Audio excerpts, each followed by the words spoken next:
Selamat datang dan selamat menikmati. Saat melihat Jin Hyuk mengeluarkan skillnya yang sangat dahsyat, Anubis berpikir untuk mengganti strateginya.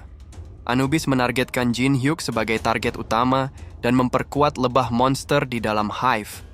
Saat Jin Hyuk menyerang lebah yang menargetkannya, lebah itu tidak mati dan menduplikasi dirinya. Jin Hyuk menyadari kalau sudah waktunya untuk menjalankan rencananya. Ia melemparkan enlargement pill ke salah satu lebah dan langsung bergegas menaiki lebah itu. Jin Hyuk membawa lebah itu menuju ke sarangnya dan merapalkan penghalang yang mencegah lebah keluar dari sarangnya. Jin Hyuk berpikir, bila seseorang terus-menerus mengulang hal yang sama, pada akhirnya orang itu akan dapat menganalisa situasinya dengan tenang. Dan pada akhirnya, cara berpikirnya akan berubah. Bila dirinya berencana melawan bos lantai 3 yang mempunyai pasukan yang banyak, dirinya butuh enlargement pill sebanyak mungkin. Lebah itu dapat menduplikasi diri tak terbatas, seperti mesin duplikasi yang sangat efektif. Tidak hanya item yang terduplikasi, XP yang didapat juga lumayan banyak. Anubis tercengang melihat apa yang dilakukan Jin Hyuk. Apakah Jin Hyuk sudah lebih dulu mempersiapkan segala sesuatunya untuk mengkombinasi itemnya? Yang berarti dia tahu karakteristik dari The Hive dan mempersiapkan jebakan. Tidak salah lagi, Jin Hyuk sudah memprovokasi dirinya sedari awal dan bermain-main dengan pikirannya. Lalu Anubis dengan kesal menghancurkan The Hive. Anubis berkata, seorang manusia beraninya mempermalukan dirinya seperti ini, sebuah penghinaan bagi dirinya yang agung. Jin Hyuk harus bertahan hidup dan menaiki tower, dan saat mereka bertemu lagi, dirinya sendiri yang akan menghakimi penghinaan yang Jin Hyuk lakukan kepadanya. Wadah Anubis pun hancur, dan Jin Hyuk mendapatkan kopi skill milik Anubis. Beberapa dewa Mesir tertarik kepada Jin Hyuk, dan beberapa dari mereka menunjukkan permusuhan. Inilah pertama kalinya Jin Hyuk menaikkan levelnya sebanyak ini. Dirinya tidak tahu apa yang akan terjadi ke depannya, jadi ia akan menaikkan statnya sama rata. Tiba-tiba saja Yusong menelpon Jin Hyuk dan mengatakan kalau ia mempunyai penawaran. Dalam waktu 24 jam, asosiasi akan menggelar turnamen player.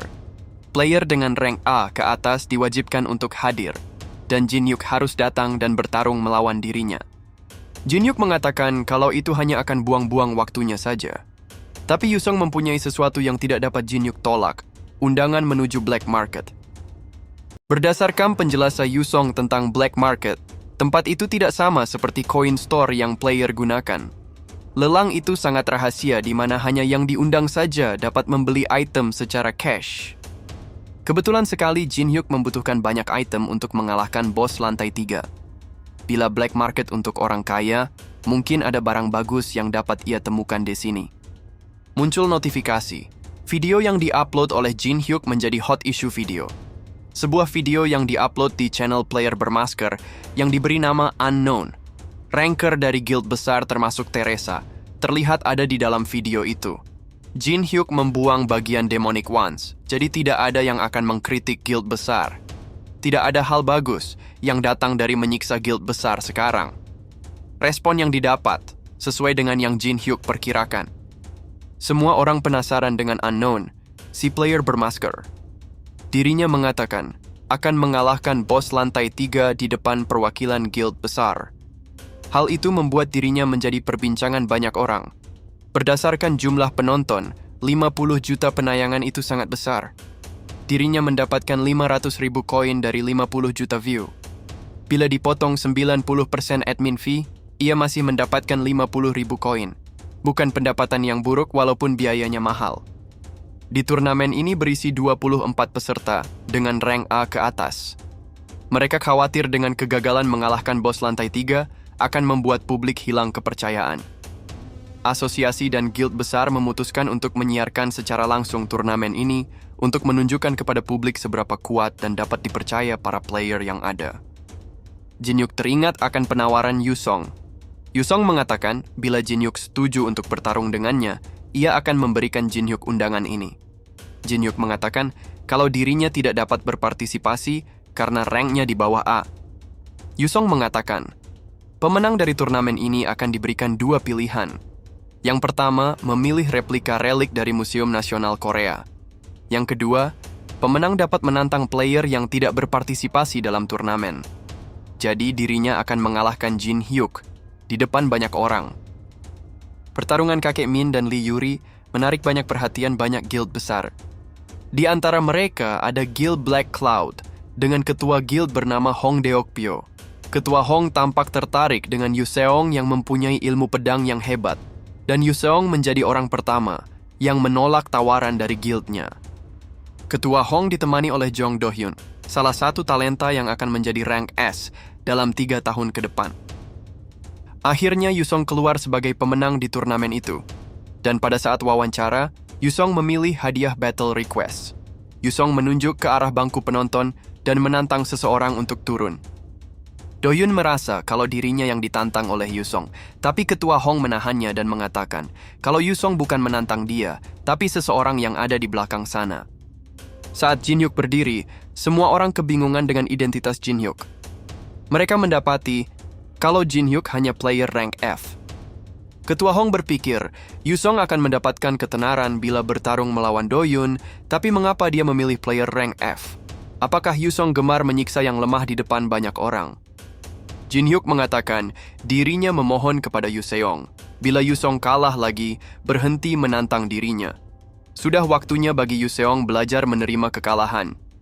Yuseong berkata, Jin Hyuk terdengar sangat percaya diri kalau dirinya akan kalah. Bagaimana kalau mereka berbicara lagi setelah dirinya menang? Jin Hyuk mengatakan, sepertinya Yusong sudah bertambah kuat, ia rasa latihannya cukup keras. Yusong berkata, dirinya berlatih tanpa henti untuk mengalahkan Jin Hyuk. Bila Jin Hyuk ingin undangan itu, datang dan rebut itu darinya. Ledakan besar terjadi di arena dan sekali lagi Yusong dikalahkan oleh Jin Hyuk. Jin Hyuk segera menghampiri Yusong dan mengambil undangan black market darinya. Setelah itu, Jin Hyuk menghampiri kakek Min dan Yuri di pinggir arena. Sepertinya ini pertemuan pertama mereka setelah terakhir kali di Museum Nasional. Lalu Jin Hyuk meminta nomor telepon Yuri, dan dengan sedikit mengancam, Yuri memberikan nomornya. Tiba-tiba saja Do-hyun melompat ke arena dan menghampiri Jin Hyuk.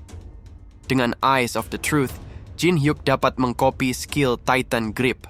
Tapi Jin Hyuk harus membongkar motif tersembunyi di balik Do-hyun menghampiri dirinya. Sepertinya sistem dapat mengetahui niat seseorang, yang berarti sistem bukam hanya sekedar program biasa. Do-hyun berkata, Jin Hyuk tidak perlu memasang muka menakutkan seperti itu, dirinya di sini bukan untuk bertarung. Kita berdua bekerja di bidang yang sama, dan akan sering bertemu nanti. Dirinya hanya ingin berjabat tangan dengan calon kolega masa depan. Orang yang akan bekerja berdampingan bersama-sama. Jin Hyuk menyadari kalau ini bukan sekedar berjabat tangan. Di balik muka senyumnya, ia dapat merasakan kemarahan dan kesombongan. Para reporter sudah berkumpul untuk menunggu momen seperti ini. Tangannya terulur untuk salaman, dan unik skillnya Titan Grip. Antisipasi terlihat jelas di muka ketua Guild Black Cloud. Do-hyun bersiap untuk menunjukkan kekuatannya atas pemula yang baru saja mengalahkan pemenang turnamen ini. Jadi tujuan Do-hyun hanya untuk mencuri semua perhatian agar tertuju kepadanya. Dengan menebak motifnya dengan benar, Jin Hyuk mendapatkan skill dari Do-hyun. Saat Tower of Trial masih menjadi sebuah game biasa, di sana tidak ada banyak pemain. Jadi Jin Hyuk tidak punya banyak kesempatan untuk mengcopy skill. Tapi sekarang gamenya sudah menjadi kenyataan, semua skill unik para player menunggu untuk diambil olehnya. Jin Hyuk bertanya, apakah Do-hyun mewakili Guild Black Cloud dengan jabat tangan ini? Do-hyun mengatakan, tentu saja. Bila Jin Hyuk ingin bergabung, mereka akan memberikan perlakuan spesial dan akan menyediakan jumlah kontrak yang Jin Hyuk minta. Sesaat sebelum mereka berjabat tangan, Jin Hyuk mengatakan, apakah Do-hyun berpikir dapat mengalahkan dirinya dalam adu kekuatan? Do-hyun mengatakan, tentu saja. Adu kekuatan pun terjadi melalui jabat tangan itu, tapi Jin Hyuk menggunakan Anubis Judgment yang membuat stat Do-hyun menurun. Dengan begitu, Jin Hyuk dapat dengan mudah mengalahkan Do-hyun dan meremukan tangannya. Do-hyun berusaha melepaskan genggamannya dengan memukuli Jin Hyuk. Akhirnya Jin Hyuk memukul Do-hyun dan membuatnya pingsan. Tiba-tiba saja, Jin Hyuk mendapatkan serangan dari Ketua Hong. Ketua Hong sangat marah melihat Do-hyun dipermainkan seperti boneka rusak. Jin Hyuk mengatakan dirinya mengerti kalau Ketua Hong marah. Ia meminta Ketua Hong agar menahan diri. Dirinya tidak berniat untuk menghancurkan ketua guild manapun untuk saat ini. Ketua Hong langsung menyerang. Jin Hyuk mengaktifkan skill Daylight dan menahan serangan Ketua Hong dengan pisaunya. Ketua Hong tak menyangka kalau Jin Hyuk dapat menahan serangannya. Dirinya memimpin penyerangan melawan bos lantai kedua. Apakah Jin Hyuk selevel dengan dirinya? Tiba-tiba, ketua asosiasi menggunakan skillnya dan menghentikan mereka. Ketua Han berkata, "Itu sudah cukup. Seluruh negara menonton turnamen ini. Kamu seharusnya menunjukkan betapa dirimu bisa diandalkan para player." Jangan lupa untuk subscribe, komen, like, dan share-nya ya teman-teman. Supaya tidak ketinggalan konten menarik Mimin selanjutnya. Thank you.